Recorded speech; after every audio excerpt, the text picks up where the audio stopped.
বিসমিল্লাহির রহমানির রহিম। প্রিয় দেশবাসী, আসসালামু আলাইকুম। গৌরবজনক এই ঐতিহাসিক মুহূর্তে বাংলাদেশের সাহসী ছাত্র জনতাকে বিরচিত অভিনন্দন।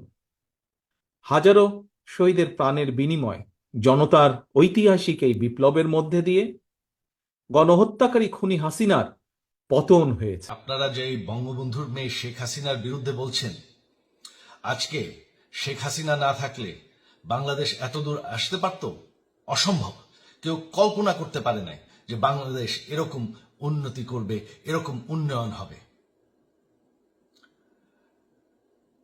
ঠিক আছে, শেখ হাসিনার পর আপনাদের কি হবে সেটা আমারও চিন্তার বিষয় না, আমার পরিবারের আর চিন্তার বিষয় না, আপনারা বুঝবেন। তবে এইভাবে সংঘর্ষ করে, হত্যাকাণ্ড করে ক্ষমতা দখল করা যাবে না।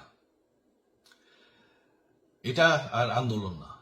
যখন পুলিশ হত্যা করা হচ্ছে, নিরীহ মানুষের উপর কাণ্ড চলছে, মানুষের বাসায় আগুন দেওয়া হচ্ছে, জার্নালিস্টদেরকে হত্যা করা হচ্ছে, এটা হয়ে গেছে সন্ত্রাস।